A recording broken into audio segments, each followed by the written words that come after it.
I got nothing to say. We're going to be doing something a little different today because variety is the spice of life. But more importantly, you get that honeydew list and it starts getting out of control. That sucks. And, wow, it's echoey in here. Sorry about that. You just got to get stuff done. No one will probably see this because the algorithms, and it's not what I normally do, but I'm still going to do it because this is a common thing and maybe it'll help someone out in the future. So,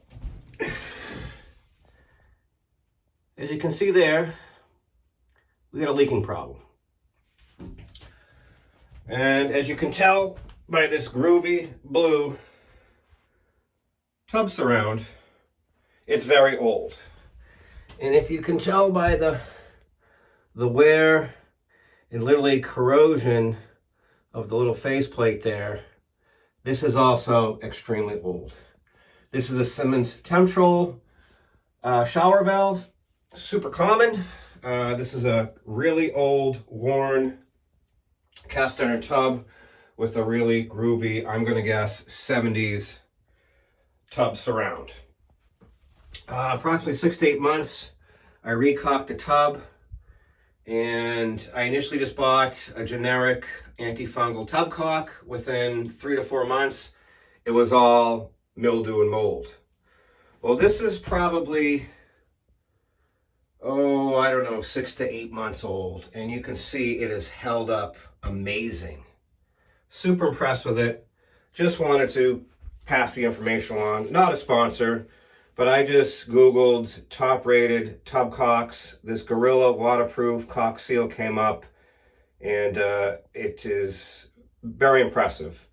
Easy to use, easy to apply, and really is doing what it's supposed to be doing. Impressed by it. If you've never caulked your own tub, unfortunately the tedious task of removing the old caulking will nearly kill you. But once you do that, all I do is take painter's tape. I tape the top, shower surround side, and then the tub side. Run my bead of caulking, rubber glove, finger, and just smooth it out. Give it a couple minutes, remove tape, done deal. Let it cure for at least 24 hours. I know the thing says 30 minutes. They all kind of say that, but you want to feel full cure before dousing this back in water. Okay, as far as the shower valve is concerned, did some research, watched one video. I have done diverter valves on 2 showers. Disclaimer, I'm not a plumber, I'm not a professional. I'm just a person with the philosophy is, why am I going to pay someone hundreds of dollars to do something when I can, I wouldn't say easily do it myself, but with a little research, especially in 2024, the information is out there. Just, I'm willing to attempt it myself and save myself a boatload of money. I don't know if you know what plumbers, electricians, and carpenter rates are, in 2024, but, just for them to show up at your house will make you, fall down. I'm fainting. I'm going to faint. As far as kit goes, this is not an OEM Symmons kit. Here it is here. I got it on Amazon. It is, I'm sure, just a Chinese replica kit. It comes with the tools supposedly to remove the spindle assembly and inner seat. Even though this states it's a Symmons TA9 repair kit, it states on here this is just used for reference only. That said, I did look at reviews. This kit was $50 there. This is what it is. It's a little misleading because it says go to the Symmons store and you're like, oh, it's Symmons parts, and then you see this comes up and it's Symmons, perfect. It's only $50. Wrong. It's not. You can go to the Symmons store, and that spindle alone is $55. This whole kit was $50. 2 complaints in the reviews. There's a balancing piston. You can hear it in there. And I guess that can get stuck and you can end up with only warm water. It somehow has to do with the distribution of warm and cold water. Don't know the exact workings of it. That was one complaint. The only other complaint was the tools don't really work well. So it's going to be a bit of an adventure. I've never done this before. The thing that really scares me is probably the inner seat. The one video I watched, he said the shower valve was, 20 years old, and he struggled to get all this apart. The shower valve we have, I'm assuming, and I almost guarantee is much older than that. So, like I said, I've had the diverter out, but that's kind of a separate deal. I'll show you how I did that, because if you're watching this channel, if you watch this channel, I'm assuming you're mechanical.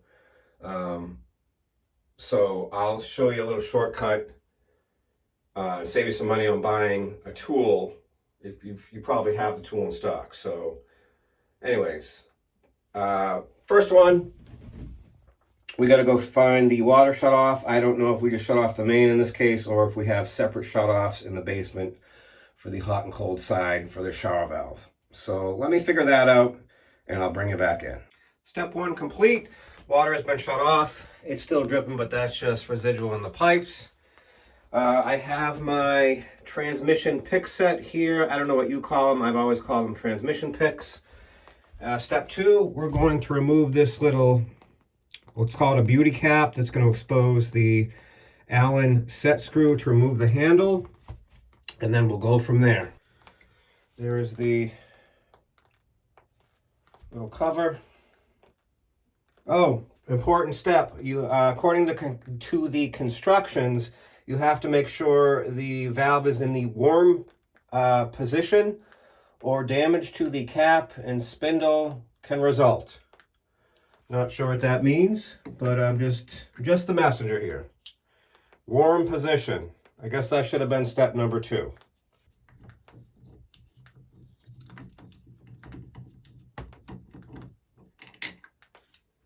There it goes.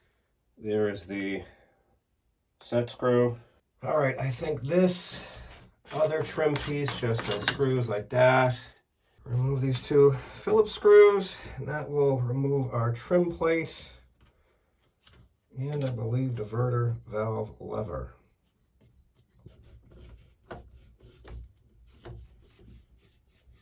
Yes. All right, screws removed. There's our very worn faceplate and our diverter valve lever, which I believe I replaced. Now, there's a flathead screw there. There's a screw here. I'm assuming I gotta remove that. It just says unscrew cap, not to mess with the seat, and then go from there. So let me measure this, see what size it is, remove this flathead screw that you can't see on the left side, and see if we can get that off. I kind of remember this being one of the sticking points as far as trying to remove this. I don't know, it's a screw with an O-ring. I should probably reference a video, but there it is, and it's out. I got this pipe wrench. I'm going to try that.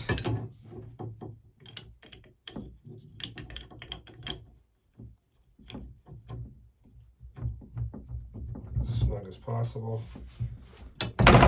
And that was way easier than I thought it was going to be.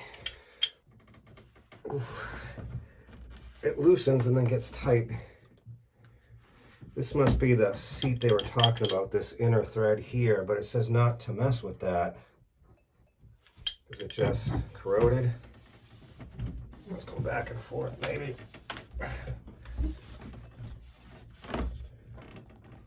Wow. This gets super tight.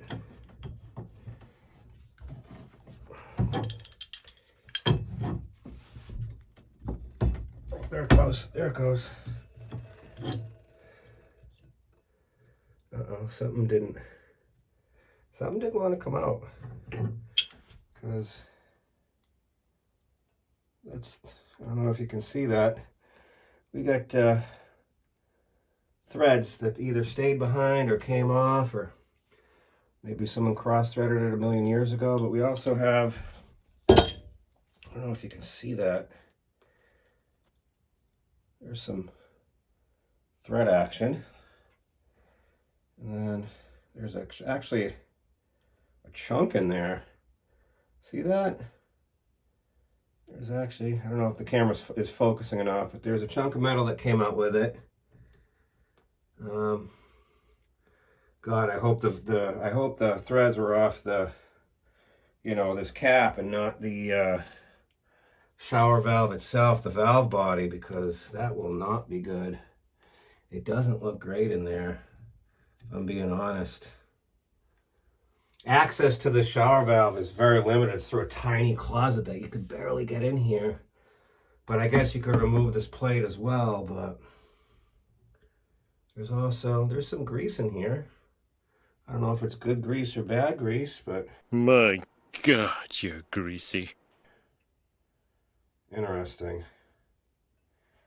It has a big, I think what wiped out the threads is you got, I'm gonna take that washer off. Let's leave the washer on there, but right there, I don't know if you can see that, there's a chunk of like corrosion. It's almost like, I think that wiped the threads coming out, which makes me extremely nervous for installation, but we'll continue to march because we have no choice at this point. So cap is off and see what it does. Oh, it just pulls out like that. Huh. You can hear the balancing piston is still doing the thing. So far so good, which is making me extremely nervous. All right, next is going to be the inner seat, I believe. I can't even see in there. I might need a flashlight. I think we got the outer seat still in there as well. Boy, that inner seat, where that tool's supposed to sit, looks really not like the shape it's supposed to be in. All right, let me do some more research, bring it back in when I have a clue. After a little more research online, if you can see those little indentations in the outer seat and the inner seat, this is what the tool fits into. Not the end. I thought it was going to be that machined end, but actually those little tiny points fit in those little tiny points. Gee, so tiny. Who would think? Now going in, I don't see that as a problem. But coming out, and obviously in the inner seat you have the same scenario with the different size tool. It's just the points of the square stock. Can't do it. There it goes. Easy. Lining up with those notches. Now, again, going in, not bad. Coming out with something that's been in there for, a long time, I'm very, very nervous. As far as the spindle's concerned, one of the other complaints on the lines were, if you see here, the old original Symmons part has all the holes. The Chinese version does not, and one of the complaints was you don't get super hot water because we don't have as many holes. I didn't see anyone trying to drill that out, but since the piston is still moving in this one, I'm thinking I want to use the old one in my mind. I don't want to put this all back together and go, oh, we don't have hot water because we used the cheap Chinese one that didn't want to drill as many holes in it. I don't know. Let me know what you think. But let me set you back up and attempt to get this. I think it's a outer hot and cold seats. Again, I don't know the science behind this. I don't know how everything physically works. Not a plumber. We're going to try and remove the inner seat is the small one, outer seat is the big one, and hope and pray, they come out. So the other video I watched, he took the inner seat out first. It does fit in there, so that's what I'm going to do. So on the big one, obviously, we can make the T-handle and get the big one out. Once you strip these out, then what? You know what I mean? Then what?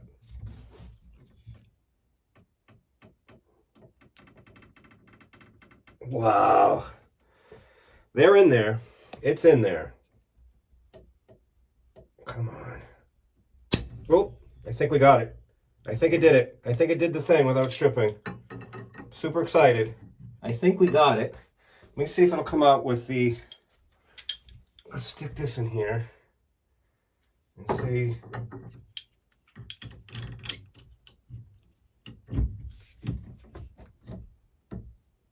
Uh-oh, that doesn't feel...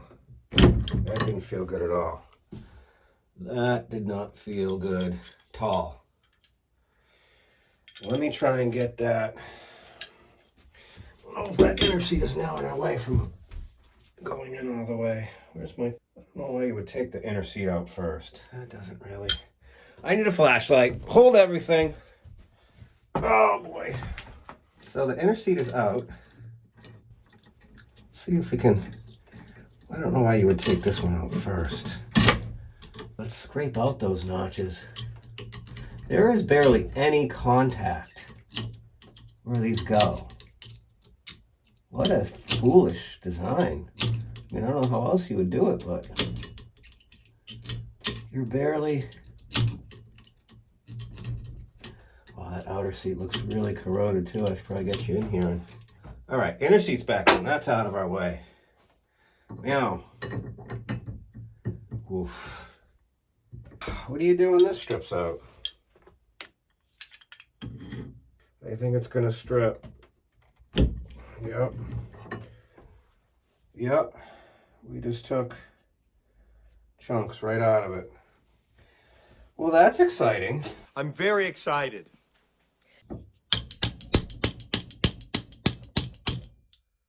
All right. I'm going to say we're completely stripped out. All right, I'm going to go do some more research and come up with a plan how to get that outer seat removed, because we're now stripped out and not good. I'll bring it back in when I come up with a solution. My apologies for not getting this on camera, but I was in too deep and not in the greatest of places or ways. I was in a bad way. So there's our outer seat, and here is our inner seat. I don't know if you can see that, but it is highly corroded. And I don't know if you can see these shiny 4 notches that I tried to recreate very, very crudely. So what I did, as you can already see, is I used this Dremel tool with this, of course it's not going to focus, but with this Dremel bit, unfortunately it's very dull, but this is just being brass, even the soft brass. It took me quite a while, there's a good shot, to make some new notches deeper in, but I eventually got there, and I was able to take said tool, and with a couple love taps, tapped it in there, and it came right out. So again, you can't be afraid of this stuff. One of the biggest life lessons I've learned is I don't have the most amazing amount of patience in the world. I'm going to lose my shit. So what I've learned over the years is, as soon as you get to that point where, you know, you start getting like a hot flash and you start sweating, walk away. Just walk away for 5 minutes, and it'll give you time to go grab something to eat, you know, go whatever, stuff your face hole with a donut, whatever works. But the biggest thing I've learned is just when you get frustrated, walk away for 5 minutes, reset. You'll come back in with fresh thoughts and like, oh, I'll just do this. And it's an amazing way to, you know, reset yourself. It works, is what I'm trying to tell you. So yeah, I still don't know why this failed or is leaking. And I don't know whether I'm going to go back with the original spindle or the new one because of the lack of holes. Do I try drilling it? I don't think I should do that, but I don't know. I'm torn. I did clean, I don't know if you're going to be able to see in there. I did clean that out as best as possible with Q-tips and paper towel and whatnot. And hopefully, like I said, these outer threads aren't too messed up, and we're over the hump, so to speak. After more research, I've determined that the TA9 kit is for rebuilding, quote unquote, the spindle itself. Now, my gut is screaming at me, saying, go with the old one. The only thing I see on the lines is the piston gets frozen. This one is not. So I was able to, this is the part of the directions, albeit not good directions, about putting the spindle in the handle, removing this lock washer or whatever you call it. And all it is there's a gasket under there, this ring, and then you get the top seal, gasket, whatever it is, and screw. So there are the old, there are the new. The other part of the kit is just another cap, gasket / ring. Those two gaskets there, no idea what they do or where they go. If you know, let me know. So other than that, I'm going to put the spindle back together, and we're going to start reassembling this thing and hope for the best. All right, we're going to go back with the inner seat first. On a side note, I've taken some plumber's grease, which is just a silicone-based grease, and I've applied it to all threads and all O-rings. Don't know how necessary that is, but if I got to come back in here, I don't want it to be a fight again. So inner seat first.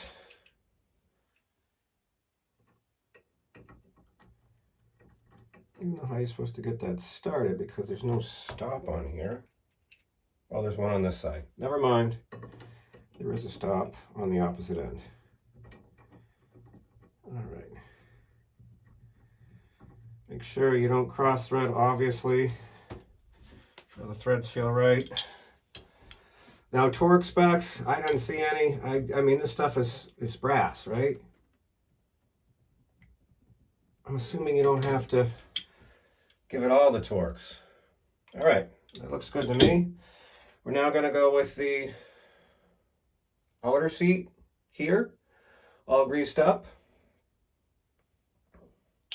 And I believe it goes in this way.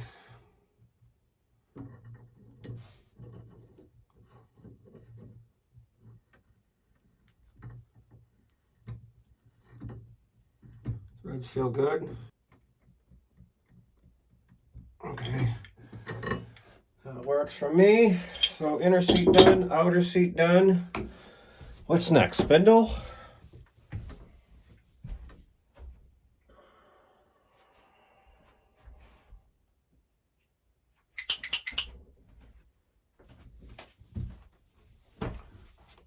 I believe the spindle is next. I did go with the old one.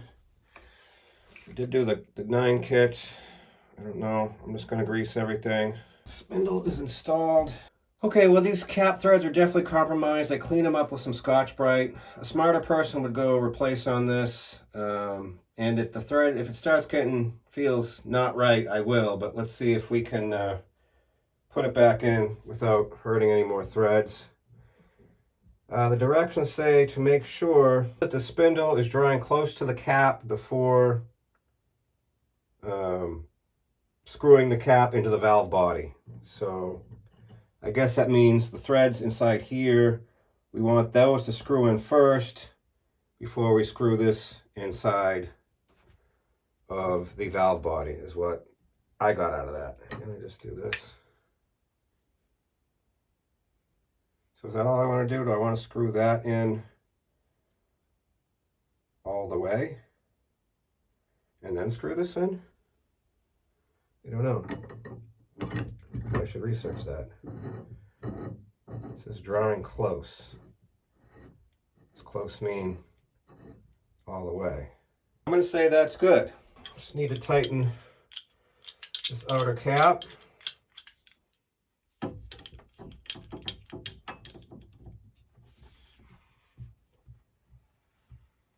Screw with O-ring.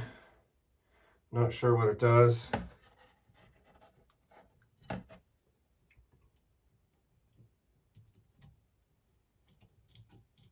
It's most of the way back together. I think before we go all the way back together, we're going to go turn the water on and see what happens. Water back on. I did test it. We do have hot, we do have cold. We don't have any leaks thus far. That screw there, I thought you were supposed to screw that in all the way. I watched several videos. No one really explains it.